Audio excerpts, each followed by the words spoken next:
Bonsoir! Très heureuse d'être parmi vous. On va avoir un super invité. Désolée du 15 minutes de retard, c'est parce que j'ai débuté à 98.5, c'est super, là. Donc, mon temps arrive en même temps que mes lives, alors ça va être un petit peu plus tard, mais maintenant. Ce qui va être intéressant, merci de vous joindre à nous, ça va être assez rapide, ça va être en rediffusion sur Facebook. On va recevoir Véronica. Donc, Véronica qui s'en vient tout de suite avec nous. Pour nous parler, Véronica, je vais tout de suite la présenter dès qu'elle arrive. Bonjour Dominique, Sylvie, Geneviève, c'est le fun. Merci d'être parmi nous. Bonjour Véronica, comment ça va? Ça va super bien? Ça va bien, merci. Est-ce que c'est ton premier live? Oui. Ah, mais que tu vois, on a tout un premier live. Je vais monter le son. Tu m'entends bien? Tout va Oui, bien? super bien. Oui. Parfait. Excellent. Merci de prendre le temps. Je disais que Véronica, nous, on a un lien très privilégié. Elle est même venue voir ma fille quand elle est née. On a travaillé ensemble à la SAQ. Tu as tout un super parcours. Et puis maintenant, tu travailles avec la famille pour DSA Lagrangean. Oui. Donc, ça, là, il faut juste que je te remette pourquoi que je voulais qu'on en parle. Et j'en ai parlé à 98.5. Moi, je fais du bain, hein? Là, t'as des cœurs, ma chérie. Coco est là. Il y a plein de monde que tu connais, cool. évidemment. T'es parti, tu voyages. Et maintenant, ça fait partie, là, sincèrement, pas parce que je te connais, d'un de mes grands classiques que j'aime depuis des années. Je te l'avais pas dit. Et puis, je fais des, tu sais, on va à Castilla-La Mancha, on fait des vins en Espagne. Donc, j'adore l'Espagne parce que je trouve que c'est les meilleurs rapports qualité-prix. Sans doute. Vraiment. Oui. Fait aujourd'hui, j'ai le goût, tu m'as donné ça là, quand tu es venu me porter l'échantillon. Ça, c'est beau. Puis j'aimerais ça que tu nous parles parce que moi, je connais pas ça. Tu m'as montré la map aussi. Oui. Donc, dans un premier temps, est-ce que tu peux juste nous parler de, premièrement, toi, c'est quoi ton rôle dans l'industrie et la famille? Parce que je pense qu'il y a une belle histoire autour du vin. Oui. Mais moi, je suis en charge du marché nord-américain pour la famille Fernandez. Donc, on est notre flagship, qui c'est Tinto Pesquera. C'est un grand classique de la Ribera del Duero. C'était un pionnier, vraiment, la famille Fernandez Ribera, c'était les pionniers à faire des 100% Tempranillo, mais des vins qui sont vraiment costauds et qui peuvent se garder pendant longtemps. À une époque, dans les années 70, où les gens faisaient des vins beaucoup plus légers et qui ne se gardaient pas longtemps. Donc, c'était vraiment la famille qui a tout changé cette histoire. Donc, il y a très peu de gens qui vont relier cette marque de la Granja au flagship que c'est Tinto Pesquera. Donc, c'est vrai?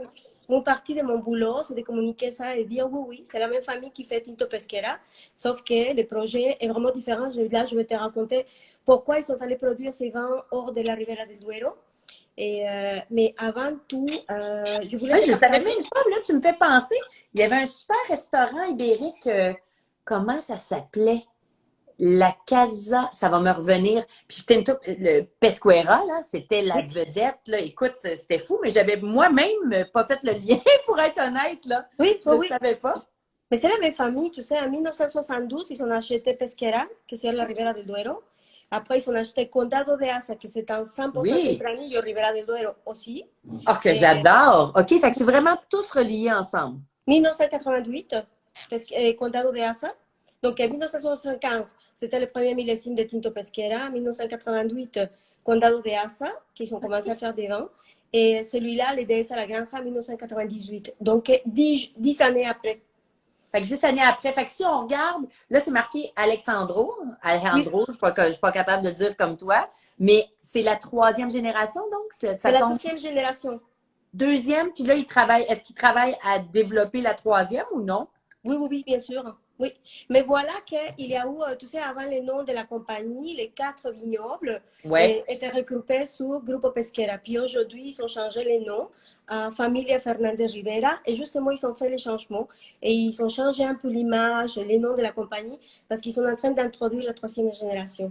C'est des filles très jeunes qui vont commencer à faire un peu les promotions, à s'impliquer de plus en plus dans la business. Et c'est là une des raisons pour lesquelles ils voulaient changer à Familia Fernandez Ribera. Ils ont changé les logos, il va y avoir des changements d'étiquette, pas encore au Québec, mais petit à petit, ils ont changé plein de choses dernièrement. Puis eux, est-ce que ils sont nés d'une famille de vignerons ou c'est non, comme... Non, pas du tout. Le papa Alejandro Fernandez, il a toujours rêvé d'avoir des vignobles, de faire son propre vin. Et voilà, le rêve est réalité, hein. Aujourd'hui, il vend des vins à 60 pays au monde. Incroyable. Il Et faisait quoi avant? Il était dans quel business? les ventes. Dans les Il faisait- ventes. Oui, il faisait des ventes des machineries pour les récoltes. Incroyable. Moi, j'aime ça. C'est toujours ce qui me Oui, fascine parce que là, ça devient, écoute, c'est un incontournable. Ça fait partie vraiment de mes classiques. Ça a grandi avec mon amour du vin. oui, Euh, je suis déçue de moi-même de ne pas avoir fait le lien. C'est bien que tu sois là justement pour pouvoir en parler parce que ça nous permet de retrouver, c'est comme si je retrouve un vieil amour pour moi. oui, oui. Tu sais, puis de me dire, mon Dieu, je pensais tellement que je le connaissais, mais au final, là, je le connais pas tant que ça. Mais tu sais que quand je travaillais à la SAC, j'ai Ouais, acheté beaucoup de bouteilles et je les gardais dans une place ici à la maison, puis on a une collection. Mais quand on était parti aux États-Unis, pour habiter aux États-Unis, on n'a pas mené la bouteille avec nous. De OK. retour, l'année passée, j'ai ouvert des boîtes et j'ai trouvé un Condado de Asa 2005. Ça veut dire qu'avant de travailler pour eux, moi j'ai aimé déjà le Condado et je considérais que c'était un vin que je pouvais coucher pendant longtemps. Tout à fait. Puis C'est drôle, hein? il vieillit bien, parce que ça, j'en ai Oui, goûté des plus vieux millésimes de Conado de Haza qui oui. vieillissaient très bien. Quand je travaillais au Toki, on en avait aussi. Mm. Écoute, ça me rappelle, là, c'est plate que j'ai pas j'ai juste Marie-Fleur là, en tête avec Tapéo, mais c'est pas ça, c'est avant.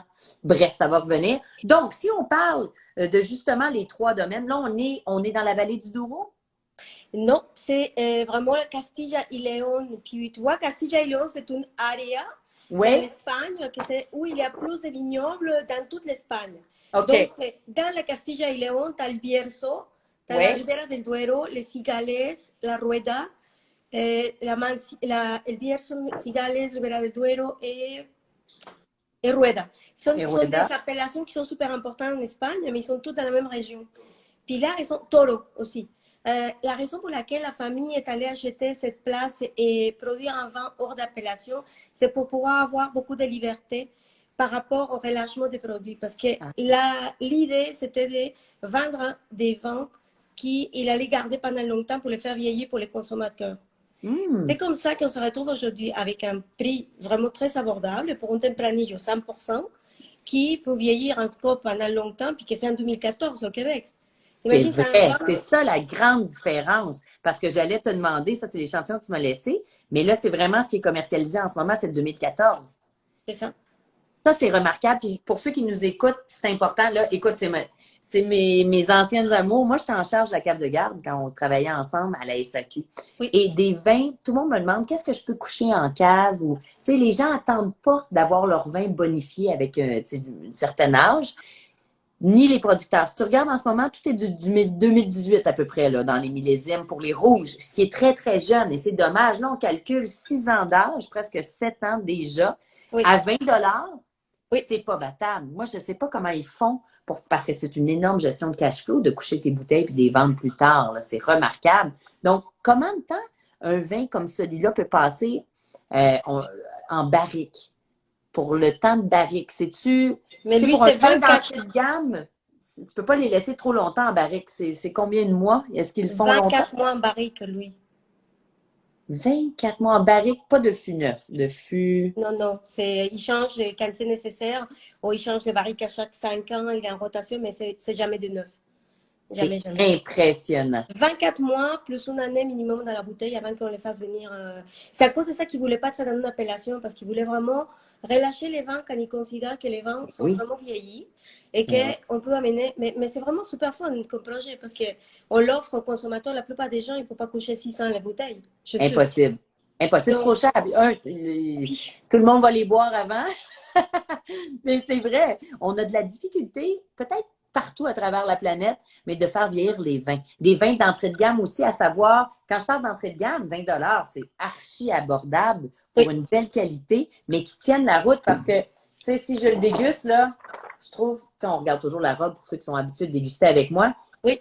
On a toujours le halo, tu sais, le halo, comment je pourrais dire ça, le petit côté, le disque ou ici sur le rebord du verre, on va Mhm, appeler ça comme ça. Les vins espagnols, quand c'est à l'aveugle, tu le sais tout de suite, des vrais vins qui ont été vieillis, parce que c'est un petit peu orangé, teinté orangé. mhm. Un petit signe d'oxydation, mais là, je vais être honnête avec toi, ce vin-là, il est encore en jeunesse, malgré son âge, tu sais, de 6-7 ans. Et puis, tu as une belle coloration, pas trop dense. Mais ce que j'adore du nez, là, c'est que ça sent, moi j'appelle ça masculin. C'est un côté un peu épicé, un peu caramel. C'est chaleureux, c'est réconfortant.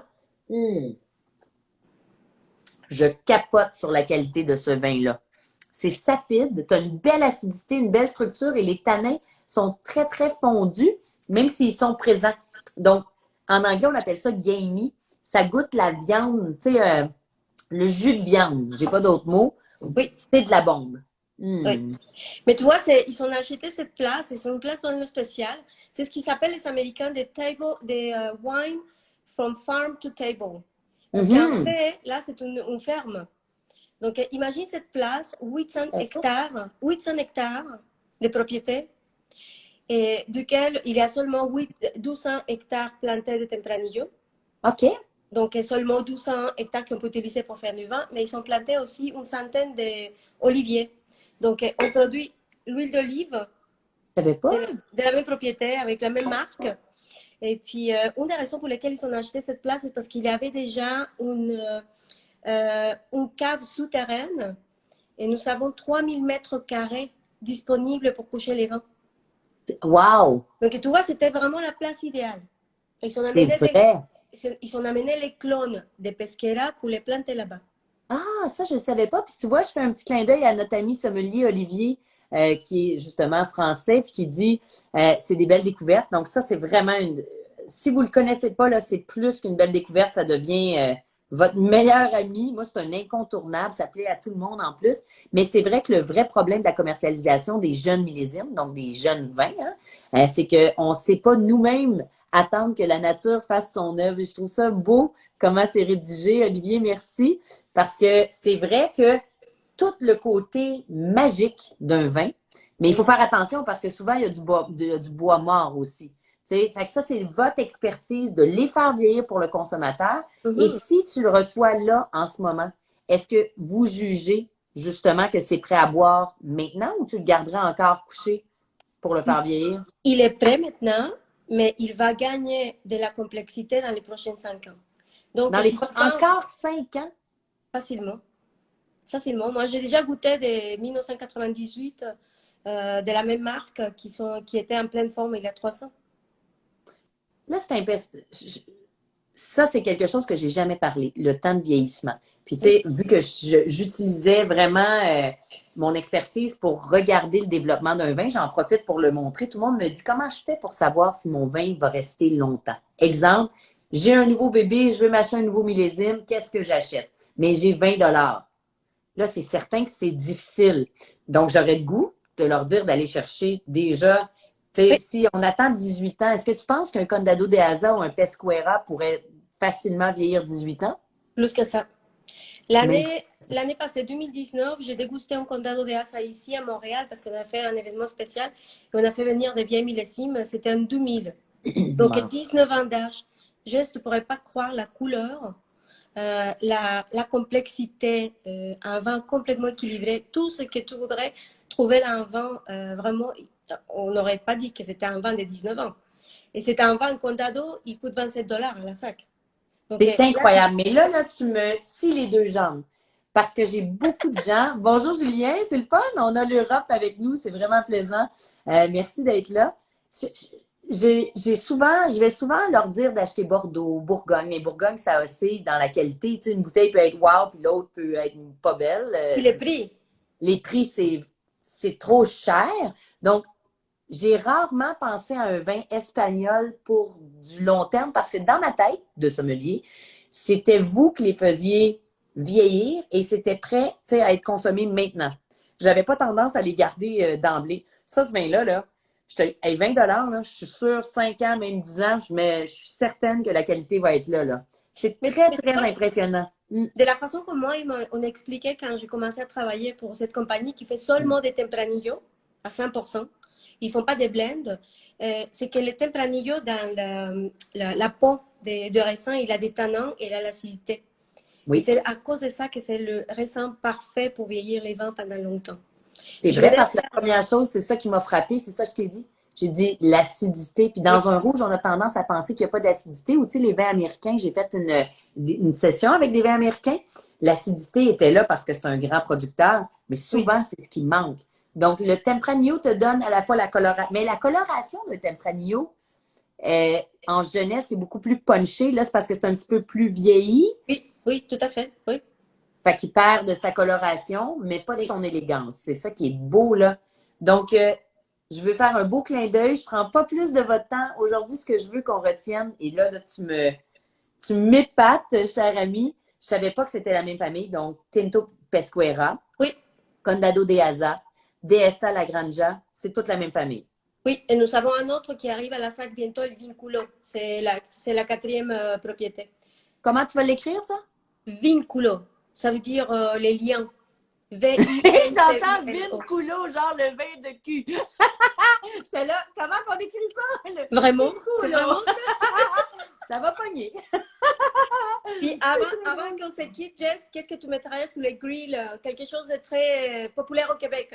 C'est ça là, que j'étais en train de penser justement tantôt. Je me disais, OK, tu vois, je regardais dans mon. Moi, tout ce qui est viandeux, là, le goût, ici au Québec, on chasse beaucoup. Puis on a de la viande sauvage, OK, qui nécessite un rouge costaud, mais des fois, ça ne te tente pas l'été parce que c'est trop puissant.